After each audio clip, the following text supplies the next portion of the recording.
Kembali ketemu dengan aku, Faris RM di YouTube Faris RM Publishing Channel. Pertama-tama aku mengucapkan terima kasih atas supportnya.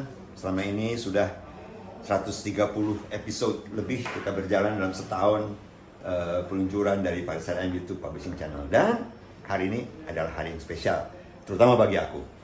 Karena kalau aku ditanya sama orang-orang dari musisi milenial, Mas Faris, paling favorit siapa? Nah, orang ini salah satunya, malah di urutan pertama. Gitu.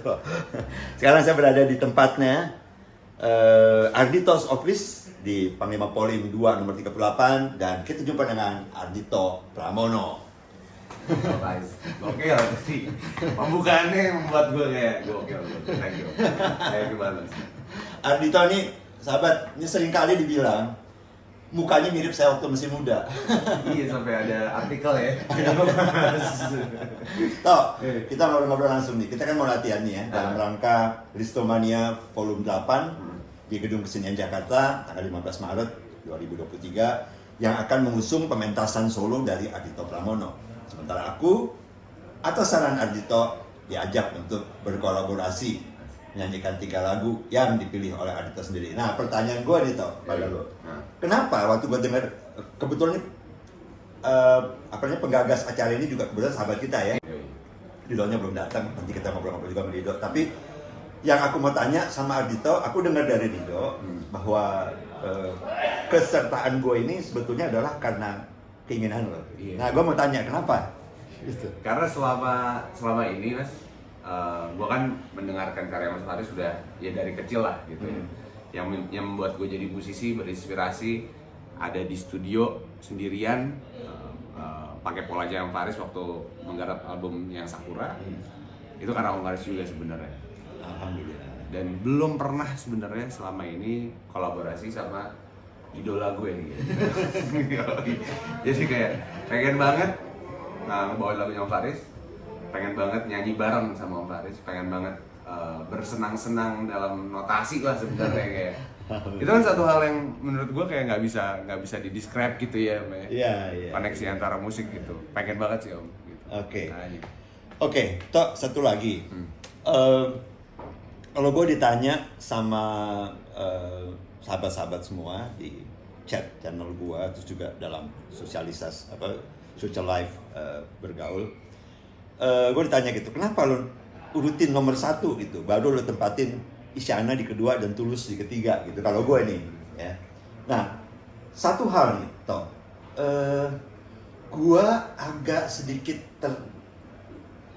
kagum ya, dan arti kata gini, terpaku ya, ketika gue tahu ada anak milenial milih swing, milih style itu gitu. Menurut gue itu berani, ya. Berani dalam arti kata itu benar-benar out of the box di industri musik kita, gitu ya. Gue mau tanya, bagaimana lo bisa jatuh cinta kepada swing, pada big band, ya, kepada era-era itu. Gue lihat lo main sama Ron King di Java Jazz, luar biasa gitu ya. Ron King pula lagi gitu kan ya. Jadi gue kenal Ron juga dengan baik dan gue sempat ngobrol juga sama dia, dan Ron juga pernah bilang itu benar-benar satu apa ya, menurut dia sebagai musisi dia tuh merespons ada generasi semuda lo yang bisa memilih swing. Bagaimana lo bisa jatuh cinta dan kenapa lo yakin bahwa ini oke nih bisa ya? Gitu. Karena gue tuh pengen banget di Indonesia gitu ada penerus swing.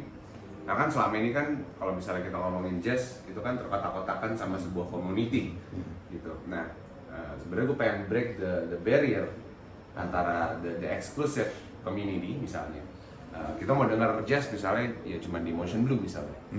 Gue pengen bawa swing ke pentas seni anak SMA gitu. Dan kan pada bilang gitu ya, siap-siap aja lo nggak ada yang dengerin gitu. Tapi kalau misalnya menurut gue suka sama apa yang gue mainin, gue tuangkan semua cerita hidup gue di dalam lagu dan bentuknya apapun formnya, sebuah genre misalnya, itu akan nyampe juga ke pendengar. Pasti. Iya kan, kayak kayak efek rumah kaca pernah bilang pasar bisa diciptakan gitu. Dan ya alhamdulillahnya selama ini Ardhito as a swing singer gitu ya, as a jazz pop jazzy singer gitu, alhamdulillahnya sekarang gue makan dari itu gitu. Jadi nggak nyangka juga sebenarnya, tapi kalau ya sekali kalau misalnya kita jalanin apa yang kita suka dan nggak berpura-pura, itu akan baik ya. Itu akan baik juga. Iya pasti. Gue setuju itu. Seperti sering kali aku bilang ya sahabat semua bahwa memang musik itu sebetulnya kalau aku jadi, mungkin Ardhito juga sama ya. Artinya kalau ditanya kenapa bangga jadi pemusik, karena kita menjadi pelaku artistik yang bahkan tidak pernah sama antara orang. Betul. Menikmatinya, mengapresiasinya. Toh, gue pengen nanya, ada David Byrne ya. Dalam bukunya How Music Works itu menuliskan bahwa musik itu tidak berwujud, tapi musik itu baru muncul eksistensinya, muncul bentuknya saat dia muncul entah kapan. Yang gue maksud dan yang David Byrne maksud buku itu adalah mendengar lagu Ardhito, salah satu judul lagu Ardhito, saat pentas, saat dengar di mobil, saat mendengar dari HP, itu pasti semuanya berbeda. Nah, itu bagaimana pendapat tentang itu? Itu benar banget. Dan setiap pentas pun akan berbeda gitu. Mungkin nggak kelihatan, mungkin nggak kedengeran, tapi terasa iya. Gitu. Jadi pas main sama Ron King gitu, wah lucu nih gitu. Pas ada salah satu lagu aku salah juga sih, aku tiba-tiba motong solonya Ron King, dan itu kan haram banget kan di jazz kan. Terus kayak motong solonya yang salah banget aku. Pas nyanyi Ron King main solo, ya udah aku agak melipir gitu tapi tetap nyanyi, menjadi sebuah instrumen yang mengiringi solonya Ron King gitu. Dan itu menarik banget gitu. Setiap panggung berbeda, selalu ada something unexpected gitu. Dan jazz misalnya kita ngomongin jazz kan nggak pernah bisa diulang. Nggak bisa diulang. Nggak pernah bisa diulang. Selalu berbeda ya. Selalu berbeda. Jadi aku setuju banget sih. Oke. Nah, terus sebelum kita masuk ke latihan, satu hal terakhir gitu. Kenapa lo memilih 3 lagu itu gitu? Aku dipilih oleh Ardhito untuk menyanyikan bareng Ardhito. Tentu dia Sakura, terus Susi Belel, ya itu lagu ciptaan Dori Kalmas dan aku. Dan terus yang ketiga adalah Jawab Nurani, lagunya Trans. Kenapa toh milih 3 lagu itu?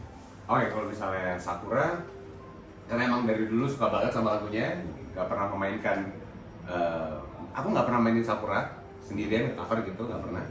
Dan sekarang dapat kehormatan langsung main sama yang pencipta lagunya. Terus yang kedua Susi Belel, karena secara notasi keren banget, bluesy bener ya, bluesy banget, underground banget. Secara lirik unexpected banget. Oke. Terus Jawab Nurani, itu adalah lagu yang melampaui masanya sebenarnya menurut aku. Oke.